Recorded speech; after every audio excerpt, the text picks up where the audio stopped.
પ્રભુ ઈસુ ખ્રિસ્તના નામમાં આપ સર્વને પ્રેમી સલામ પાઠવું છું। આ સમયે માન્ય બિશપ સાહેબનો આભાર માનું છું, ખાસ તેમની પ્રાર્થનાઓને માટે અને તેમના ઉત્તેજન માટે આ સમયે તેમનો હું આભાર માની લઉં છું। આ સમયે સાબરકાંઠા અને અરવલ્લી વિસ્તારના એરિયા ડીન સાહેબનો વિશેષ આભાર માનું છું, તેમજ તમામ પાળક સાહેબોનો આભાર માનું છું અને ખાસ જુવાન સાથી મિત્ર એટલે જોયેલ સાહેબનો પણ આ સમયે આભાર માની લઉં છું। સાથે આપ સર્વ કે જેઓ આજે જોડાઈ શક્યા છે ઓનલાઈન ખાસ પ્રકારના શિક્ષણને માટે, ત્યારે આપ સર્વનો પણ આભાર માનું છું। આપણે જે સમય ફાળવ્યો છે આ શિક્ષણને માટે, ચોક્કસ આ સમય તમારા મારા માટે આશીષનું કારણ બની રહેશે, એ જ વિશ્વાસ અને મારી ખાતરી છે અને મારી પ્રાર્થના પણ છે। લગ્ન સંબંધ વિશે, લગ્નની જે વ્યવસ્થા છે તે સંબંધની વ્યવસ્થા વિશે તમને હું શિક્ષણ મેળવવાના છે। 4 ભાગની અંદર આપણે આ શિક્ષણ મેળવીશું। પ્રથમ ભાગ એટલે બાઇબલ આધારિત લગ્ન સંબંધ। બાઇબલ શું કહે છે, લગ્નની જે સમજણ વિશે બાઇબલ શું કહે છે, શું જણાવે છે, ત્યાં સંબંધી આપણે આજે શિક્ષણ મેળવીશું। ત્યાર પછી બીજા ભાગની અંદર પ્રવર્તમાન સંજોગોની અંદર લગ્નની જે સમજણ બદલાઈ રહી છે, લગ્નની જે વ્યવસ્થાઓ બદલાઈ રહી છે અને કયા પ્રકારની જે બદલાવો થયા છે તે સંબંધી આપણે જોઈશું। ત્યાર પછી ત્રીજા ભાગની અંદર લગ્ન સંબંધમાં આવતા પ્રશ્નો વિશે જોઈશું। જે વિઘ્નો આવે છે, મુશ્કેલીઓ આવે છે, અવરોધો આવે છે, એ સંબંધીનું ખાસ શિક્ષણ ત્રીજા ભાગમાં મેળવીશું। ત્યાર પછી છેલ્લો જે ભાગ છે, ચોથો ભાગ છે, જે પ્રશ્નો ઉદ્ભવે છે, અવરોધો આવે છે, મુશ્કેલીઓ આવે છે, તેની અસર એ વ્યક્તિગત જીવન હોય, કુટુંબ હોય, પરિવાર હોય, બાળકો હોય, તેમના પર કયા પ્રકારે થાય છે તેના વિશે આપણે ખાસ પ્રકારનું શિક્ષણ પણ મેળવીશું। અને મારું માનવું છે કે આ સંબંધ વિશે ખાસ પ્રકારની જે સમજણ લગ્ન વિશે આપણે મેળવનાર છે, તમારા અને મારા માટે આશીષનું કારણ ચોક્કસ બની રહેશે। આવો આપણે પ્રાર્થના દ્વારા આ શિક્ષણની શરૂઆત કરીએ, પ્રાર્થનામાં જોડાઈએ, પ્રાર્થના કરીએ। અતિ પવિત્ર પ્રભુ, અમે આ સમયે તમારો આભાર જ માનીએ છીએ। ખાસ પ્રકારના શિક્ષણ એટલે લગ્ન સંબંધનું શિક્ષણ મેળવવાને માટે તમે પ્રભુ અમને એકત્ર કર્યા છે। ચોક્કસ ઓનલાઈન પ્રભુ અમે એકબીજાને મળી રહ્યા છે, ત્યારે પ્રભુ આ શિક્ષણ, પ્રભુ આ સંસ્થા જે તમારા તરફથી સ્થાપવામાં આવી છે, ત્યારે પ્રભુ એ શિક્ષણ વિશે મેળવવાને માટે ખાસ કૃપા તમે અમને આપો તે પ્રાર્થના અમે કરીએ છીએ। પ્રભુ અમે તમારું વચન સમજી શકીએ અને અમારા વ્યક્તિગત જીવન માટે, અમારા કુટુંબ પરિવારને માટે ચોક્કસ આશીર્વાદનું કારણ બને તેવી અમે પ્રાર્થના પ્રભુ કરીએ છીએ। દરેક જણ પ્રભુ અમે તમારા હાથમાં અમારી જાતોને સમર્પિત કરીએ છીએ। પ્રાર્થના ખ્રિસ્ત ઈસુમાં કરીએ છીએ, જે સાંભળો અને સ્વીકાર કરો પિતા, આમેન। લગ્ન એટલે શું? જો આ પ્રશ્ન તમને પૂછવામાં આવે તો તમે કયા પ્રકારનો ઉત્તર આપો? તમે શું સમજણ ધરાવો છો લગ્નની? એક જુવાનને મેં આ પ્રશ્ન પૂછ્યો કે લગ્ન એટલે શું? એ જુવાને મને જવાબ આપ્યો કે લગ્ન એટલે જાતીય જે સુખ છે એ સુખ મેળવવાની સ્વતંત્રતા। બીજા એક જુવાને મને જવાબ આપ્યો કે લગ્ન એટલે વ્યક્તિગત જે સ્વતંત્રતા છે તે ગુમાવી દેવી। ત્રીજા એક જુવાને મને સરસ જવાબ આપ્યો કે લગ્ન એટલે એક બંધન કે જ્યાં વ્યક્તિ બંધાઈ જાય છે। ચોથા એક જુવાને મને જવાબ આપ્યો કે લગ્ન એટલે માતા પિતા અને સ્ત્રી વચ્ચે પીસાવું। એ સમજણ તેમણે મને આપી। એટલે અલગ અલગ સમજણ છે, ઘણી બધી જે માન્યતાઓ વ્યક્તિગત રીતે જુવાનો લઈને ફરે છે અને એ સમજણ સાથે આગળ વધે છે। ચોક્કસ પ્રકારનું જે શિક્ષણ આ સમયમાં આપણે મેળવવા માંગીએ છીએ કે બાઇબલ તમને ને મને લગ્ન સંબંધ વિશે શું કહે છે, ચોક્કસ પ્રકારની સમજણ આજે આપણે મેળવવા માંગીએ છીએ। અને આ 4 ભાગ મારી વિનંતી છે કે તમે અવશ્ય જોજો, સાંભળજો, અને મારું માનવું છે કે તમારા અને મારા માટે આશીષનું કારણ બનશે અને લગ્ન વિષયક આપણી સમજણને પણ બદલશે। જેઓ લગ્ન કર્યું છે અને જેઓ લગ્ન કરનાર છે તે દરેકને માટે આશીષનું કારણ બનશે। લગ્ન એ કાયમી વ્યવસ્થા છે, કાયમી સંબંધ છે, જે વફાદારીના પાયા ઉપર જીવનભરના જે સાથ આપવાના વચન અને વિશ્વાસ સાથે સ્ત્રી અને પુરુષ આગળ વધે છે। લગ્ન એ સૌપ્રથમ સૌથી મહત્ત્વની વ્યવસ્થા જે ઈશ્વરે સ્ત્રી અને પુરુષને માટે સ્થાપી. એટલે એકબીજાની કાળજીને માટે, એકબીજાને સંભાળ રાખવાને માટે, એકબીજાની જરૂરિયાતો સાથ આપવાને માટે આ સંબંધની વ્યવસ્થા ઈશ્વરે કરી. સાથે આ સંબંધ જ્યારે બંધાય છે સ્ત્રી પુરુષ વચ્ચે, લગ્ન સંબંધમાં તેઓ આવે છે ત્યારે જે દુઃખ છે, એકલતા છે, એકાકીપણું છે, અપક્વતા છે, સ્વાર્થ છે, તે વ્યક્તિગત રીતે દૂર થાય છે અને એ વ્યક્તિગત જીવનને એમાંથી દૂર પણ લાવે છે. અને લગ્ન સંસ્થા એકબીજાને બાંધે છે, આત્મિક રીતે બાંધે છે, સામાજિક રીતે બાંધે છે, માનસિક રીતે તેને ઊંચો કરે છે અને ચોક્કસ રીતે વ્યક્તિત્વનું જે ઘડતર છે તે થાય છે અને લગ્ન જીવન વધુ આશીર્વાદને ખીલે છે. લગ્ન એ સૌ પ્રથમ અને સૌથી મહત્ત્વનો જે પાયારૂપી જે કરાર છે તે ઈશ્વરે સ્ત્રી અને પુરુષ માટે જીવનભર સાથે રહેવાને માટે, એકબીજાને સાથે રહેવાને માટે બાંધ્યો છે, કે એનું નિર્માણ કર્યું છે, એનું સર્જન કર્યું છે કે એકબીજા સાથે તેઓ કાયમને માટે રહે અને એ વચન, એ કરાર સાથે તેઓ આગળ વધે અને તેમના જીવનની અંદરથી એકલવાયાપણું, એકલતા જે છે તે દૂર થાય અને તેઓ સાથે રહીને આગળ વધે. લગ્ન સંબંધ એ પવિત્ર ઈશ્વર સ્થાપિત સંસ્થા છે. દેવે માણસની જરૂરિયાત જોઈ અને એક મદદગાર, એક સહાયક એ હવાના રૂપમાં આદમને પૂરી પાડી.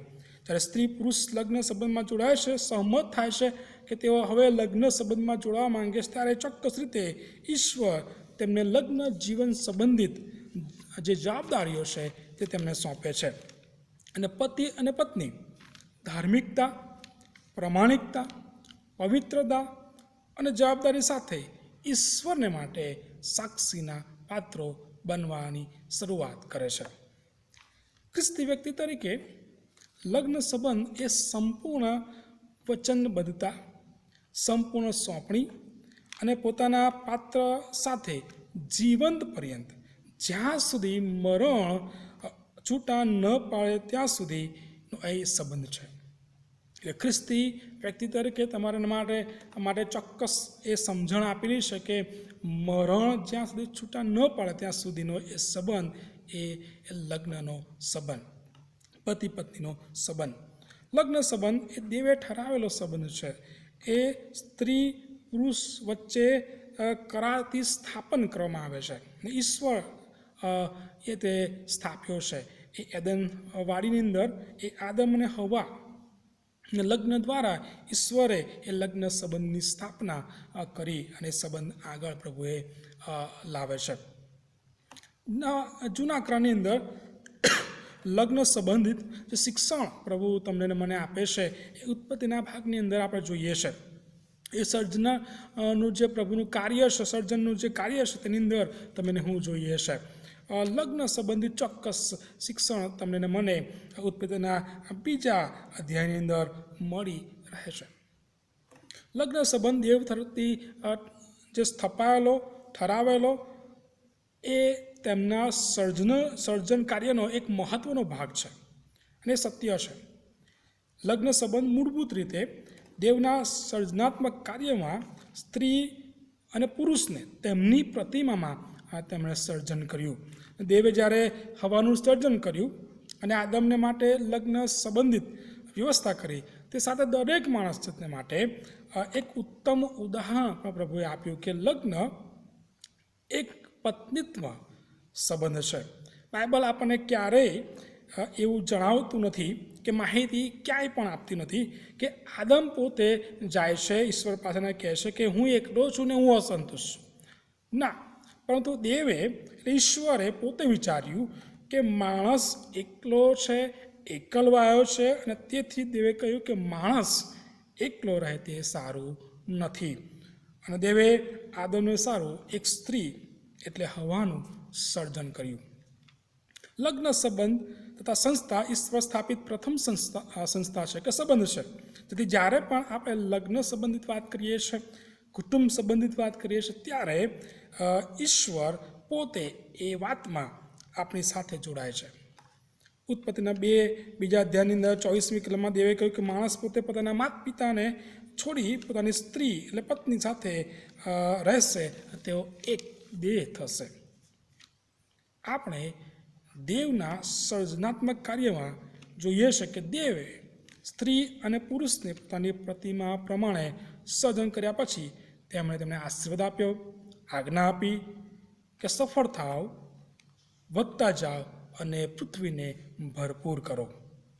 લગ્ન સંબંધનો જે આશીર્વાદ તે ઈશ્વર તરફથી ઠરાવેલો પવિત્ર તથા દરેક માણસ જાત માટે સ્થપાયેલો પવિત્ર સંસ્કાર છે. જ્યારે ઈશ્વરે માણસ જાતનું સર્જન કર્યું ત્યારે પહેલાં આદમનું સર્જન કર્યું, પરંતુ તેમને કંઈક અધૂરું લાગ્યું. આ દેવે કહ્યું કે પુરુષને યોગ્ય એક સહાયકારી હું બનાવીશ. અને બીજા અધ્યાયના 18મી કલમની અંદર આપણે જોઈ શકીએ છીએ, જ્યારે દેવે હવાનું સર્જન કર્યું ત્યારે સંપૂર્ણ સર્જન માણસ જાતનું થયું. અને સ્ત્રી અને પુરુષ લગ્ન સંસ્થામાં જ્યારે જોડાય છે ત્યારે એ જે પ્રભુનું સર્જનનું કાર્ય છે તે સંપૂર્ણ બની જાય છે.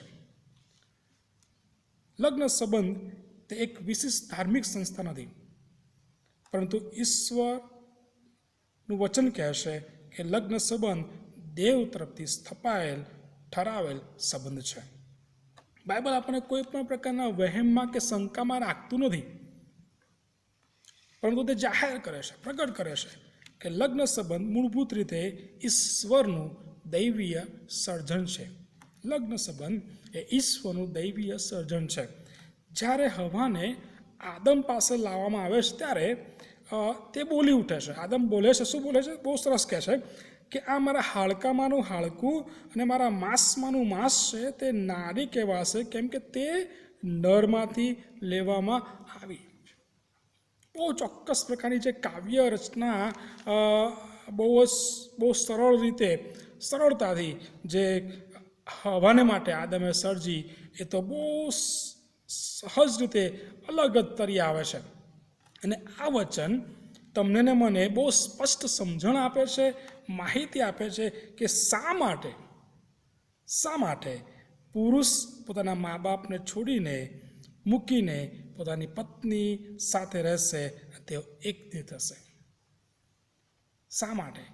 એનો જવાબ છે એ આદમે જે કાવ્ય રચના કરી છે તેમાં મળી આવે છે.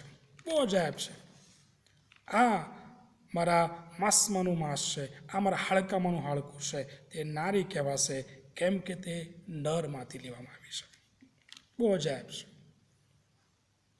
જૂનો કરાર બહુ સ્પષ્ટ કરી દે છે કે સ્ત્રી અને પુરુષ બંને એક છે અને એક સમકક્ષ છે. પ્રભુએ તેમને એક સમકક્ષ બનાવ્યા છે અને પ્રભુએ તેમને જોડ્યા છે.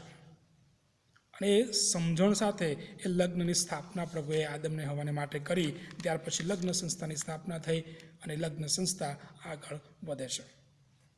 નવો કરાર લગ્ન વિશે શું કહે છે તે આપણે જોઈએ. નવા કરારની અંદર પણ અલગ અલગ માહિતી તમને મને મળે છે. પ્રભુ ઈસુ ખ્રિસ્ત બહુ માન સાથે લગ્નને પવિત્ર સંબંધ માને છે અને ગણે છે. પ્રભુ ઈસુ ખ્રિસ્ત લગ્ન સંબંધને પવિત્ર અને ગંભીરતાથી લેવાને માટે સૂચન પણ આપે છે. માથીઓ 19:6-9 અંદર પ્રભુ જણાવે છે કે જેમને દેવે જોડ્યા છે તેમને કોઈ માણસે અલગ કરવા નહીં. જેમને દેવે જોડ્યા હશે તેમને કોઈ માણસે અલગ કરવા નહીં. આ વચન દ્વારા ખ્રિસ્ત આપણને બહુ સ્પષ્ટ સમજણ આપે છે કે લગ્ન સંબંધ સ્ત્રી પુરુષ વચ્ચે સ્થપાતો પવિત્ર સંબંધ છે, જે દેવ દ્વારા અને દેવની હાજરીમાં સ્થાપવામાં આવે છે. લગ્ન સંબંધ એ નવા કરારમાં બે વ્યક્તિની એકતા તરીકે વર્ણવવામાં પણ આવી છે. 1 કોરિન્થી 6:17 પ્રમાણે જેઓ પ્રભુની સાથે જોડાય છે તે તેમની સાથે એક આત્મા થાય છે. અને તે જ રીતે પતિ અને પત્ની બંને એક આત્માથી જોડાવાનું છે. એફએસી 5:30 સંત પાઉલ પ્રેરિત બંને એક દેહ થશે એ વાત જણાવે છે. એટલે સંત પાઉલ પ્રેરિત જણાવે છે કે સ્ત્રી પુરુષ લગ્ન સંબંધ દ્વારા ઈશ્વરની હાજરીમાં એક થાય છે અને તે જ સમયથી તેમના દૈનિક જીવનમાં એક થવાની જે પ્રક્રિયા છે તેમાં આગળ વધે છે અને તેમની એકતા છે તે પ્રગટ કરે છે, જાહેર કરે છે. અને લગ્ન જીવનમાં એ લગ્ન સંબંધમાં એક થવાની આ પ્રક્રિયા છે તે વ્યક્તિગત જીવનમાંથી એકલતા દૂર કરે છે, નબળાઈ દૂર કરે છે, એકલાપણું દૂર કરે છે, જુદાપણું દૂર કરે છે. એ સૌથી મહત્વનો જે ભાગ છે તે પાઉલ પ્રેરિત તમને મને જણાવે છે. સાથે સંત પાઉલ પ્રેરિત એફએસી 5:25-30 જણાવે છે કે સ્ત્રી પુરુષ વચ્ચેનો લગ્ન સંબંધ એ ખ્રિસ્તને વરરાજા અને મંડળીને કન્યા તરીકેનું સંબંધનું જે પ્રતીક છે તે પણ જણાવે છે. લગ્ન સંબંધ પતિ પત્ની વચ્ચે કદી ન તૂટનાર અતૂટ સંબંધ છે, જે ખ્રિસ્ત અને મંડળી સંબંધી પણ છે. ફક્ત મરણ જ બંનેને અલગ પાડી શકે.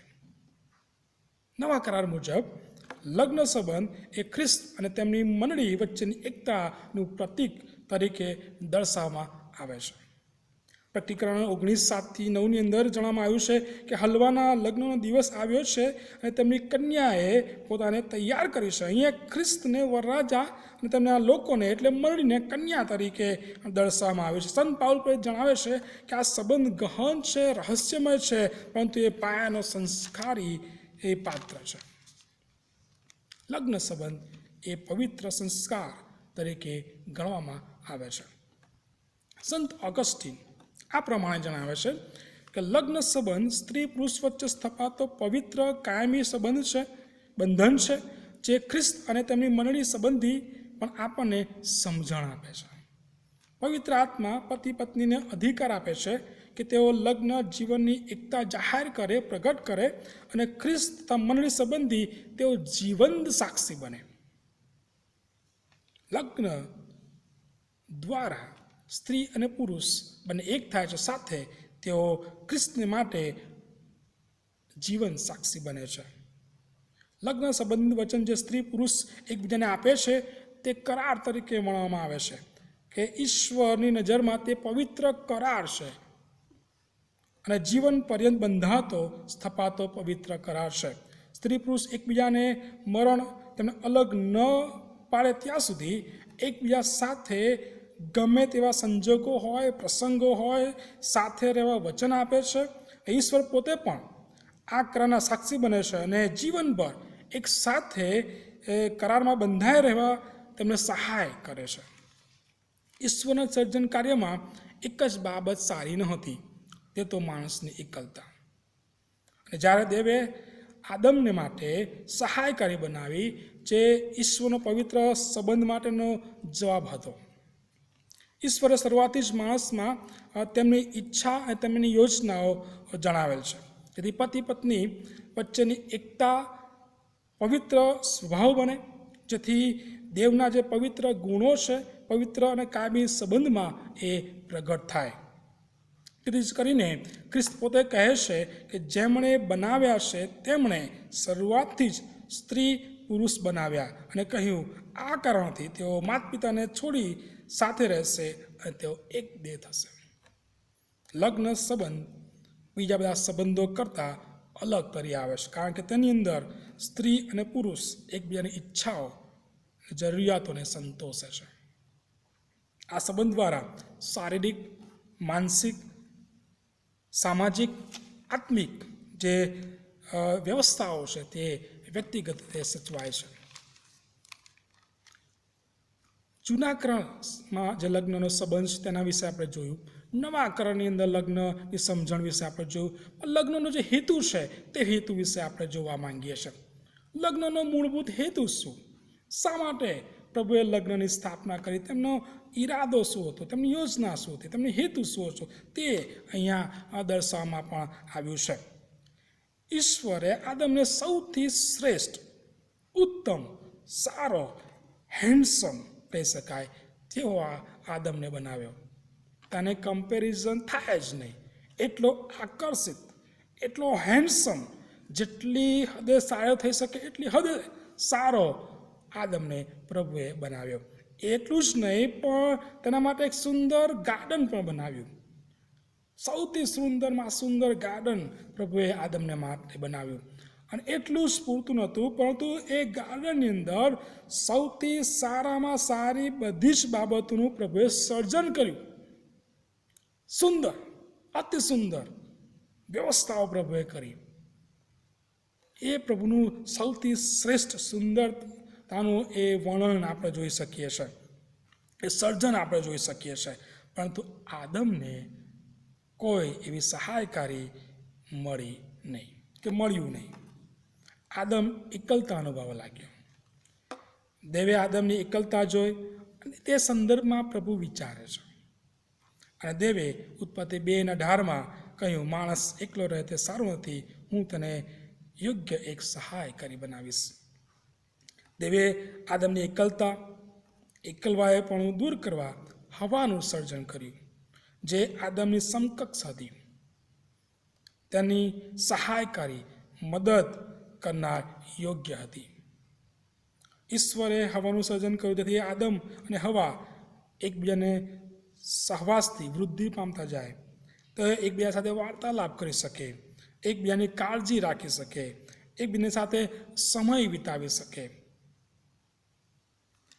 હવાના સર્જનનું મુખ્ય કારણ આદમની એકલવાયુ દૂર કરવાનું હતું.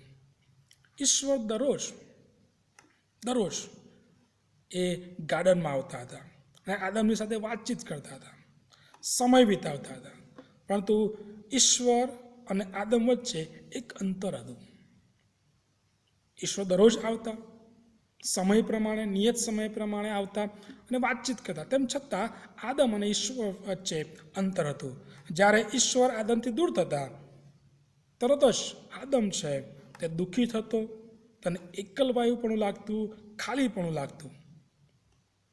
આદમ સૌથી શ્રેષ્ઠ ઉત્તમ હતો, તેની આસપાસ સૌથી સુંદરમાં સુંદર બાબતો હતી, ઈશ્વરની સંગત પણ નિયમિત રીતે મળતી હતી. તેમ છતાં તેને ખાલીપણું, એકલવાયાપણું તે અનુભવતો હતો અને તેથી ઈશ્વરે તે એકલવાયાપણું દૂર કરવા હવાનું સર્જન કર્યું.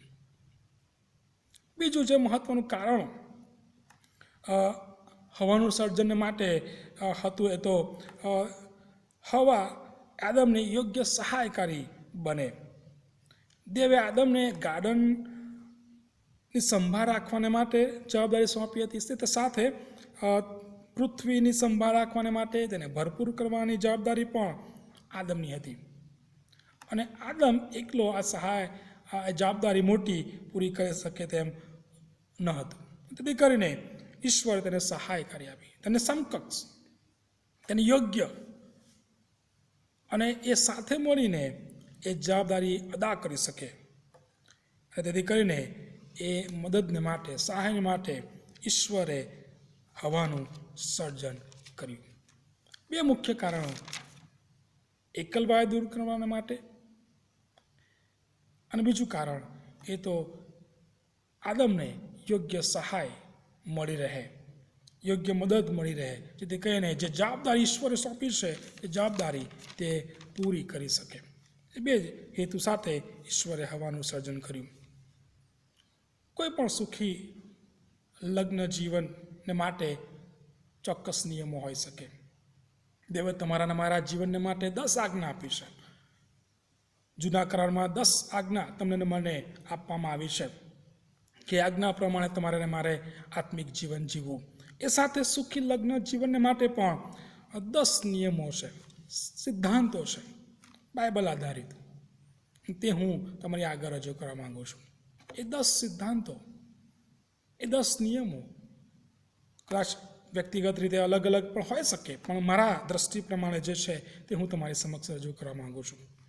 પહેલો જે નિયમ છે સુખી લગ્ન જીવનને માટે, એ તો લગ્ન જીવન એ ખ્રિસ્ત કે ઈશ્વર કેન્દ્રિત લગ્ન સંબંધ હોવું જોઈએ, કે કુટુંબ હોવું જોઈએ.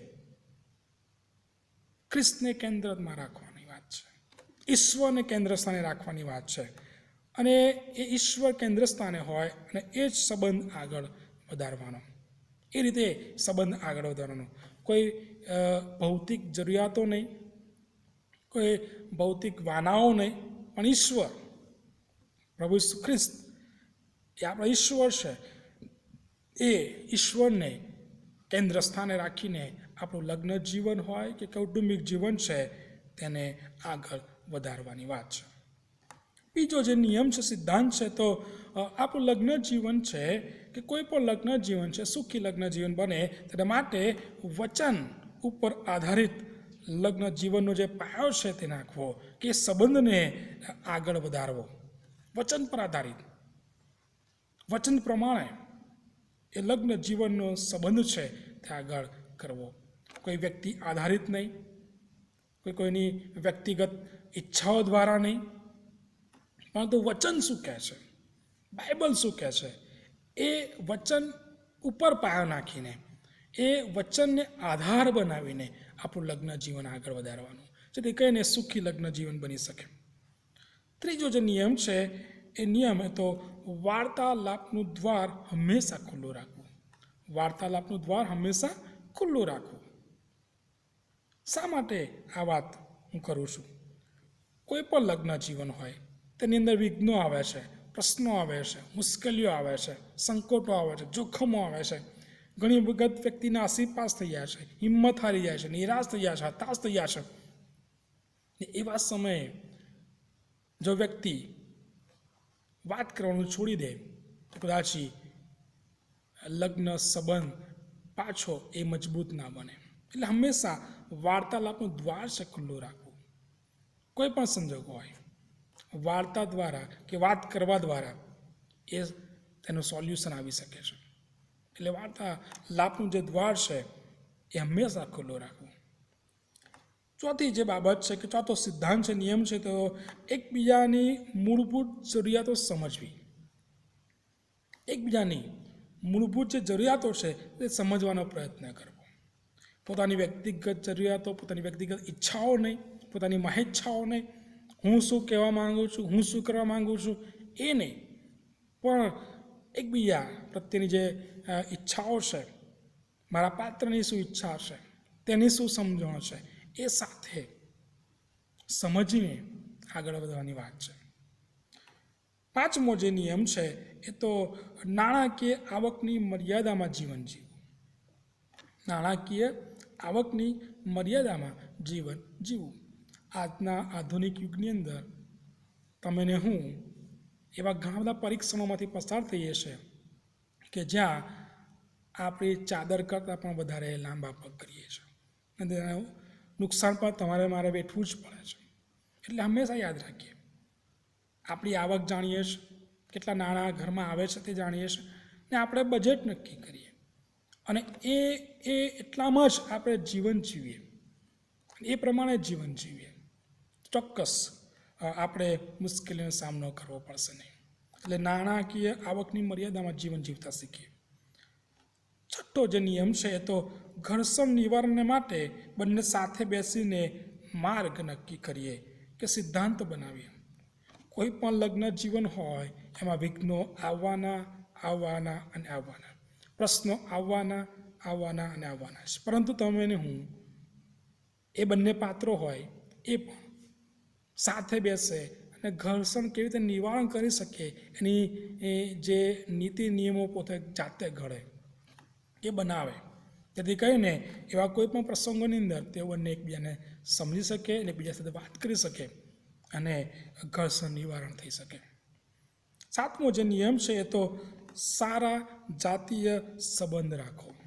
સારા જાતીય સંબંધ વિકસાવવાની વાત છે. પતિ અને પત્ની વચ્ચે સારા જાતીય સંબંધો હોવા બહુ જ જરૂરી છે. ને કદાચ આવના દિવસોમાં પ્રશ્નોના સમજણ વિશે આપણે જ્યારે જોઈશું ત્યારે ચોક્કસ આ સંબંધી પણ જોઈશું. આજનો સૌથી મોટો પ્રશ્ન કૌટુંબિક જીવનમાં સારું જાતીય સુખ ન હોવાના કારણે ઘણા બધા પ્રશ્નો ઊભા થાય છે તે આપણે જોઈ શકીએ છીએ. એ સંબંધે આપણે આવના દિવસમાં શિક્ષણ ચોક્કસ મેળવીશું કે સારા જાતીય સંબંધો રાખવા. આઠમો જે નિયમ છે કે સિદ્ધાંત છે તો એકબીજાને સન્માન આપવું, તેમનો શિષ્ટાચાર કરવો, તમને ઉત્તેજન આપવું, તમને પ્રોત્સાહન આપવું.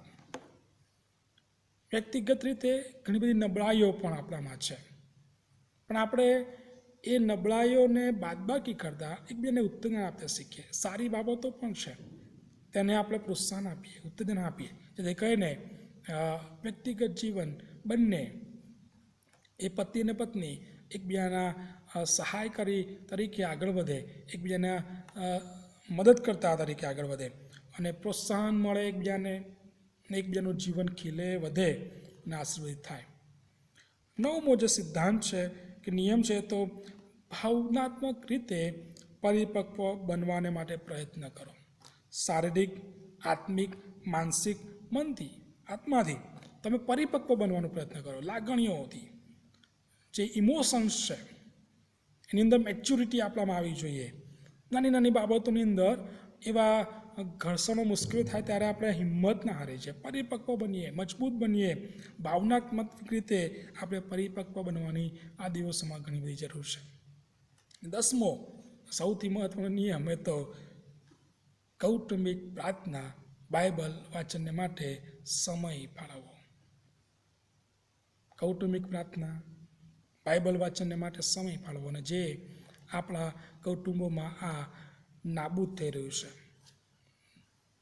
જેથી કરીને એ કૌટુંબિક સમય એકબીજાનાથી મળી રહ્યો, એ પતિ પત્નીને હોય કે બાળકોને હોય. જો કૌટુંબિક પ્રાર્થનાનો સમય હશે તો એકબીજાને આ સમય મળી રહેશે. કૌટુંબિક સમય કહેવાય. એટલે એકસાથે પ્રાર્થના કરવાની, એકસાથે બાઇબલ વાંચવાનું, એ થોડો સમય જો તમે એકબીજાની સાથે વિતાવશો કુટુંબ તરીકે, ચોક્કસ ઈશ્વર એ કુટુંબને આશીર્વાદ આપશે અને કુટુંબ સફળ અને આશીર્વાદ બનશે. પ્રશ્નો, મૂંઝવણો તો રહેશે જ, રહેવાના છે, પણ એ બધામાંથી પ્રભુ તમને મને બહાર કાઢે છે અને બહાર કાઢશે. અને પ્રભુ તમારું મારું લગ્ન જીવન સુખી, સમૃદ્ધ અને આશીર્વાદી બનાવશે, જ્યાં તમને હું તેમના સાક્ષીના પાત્રો બનીશું, જીવન સાક્ષીના પાત્રો બનીશું. જે હેતુ સાથે પ્રભુએ તમને મને બનાવ્યા છે કે તમને હું એ ખ્રિસ્તનું પ્રતિમાનું સર્જન છે, ત્યારે તેમના સાક્ષી બનવાની આપણી જવાબદારી છે. જીવન સાક્ષી તરીકે આપણે ખ્રિસ્તને પ્રગટ કરવાનો છે, આપણે ઈશ્વરને પ્રગટ કરવાનો છે. જેથી કહીને અન્ય લોકો એ ખ્રિસ્તની જે સાક્ષી છે મેળવી શકે, એ ઈશ્વરની સાક્ષી મેળવી શકે.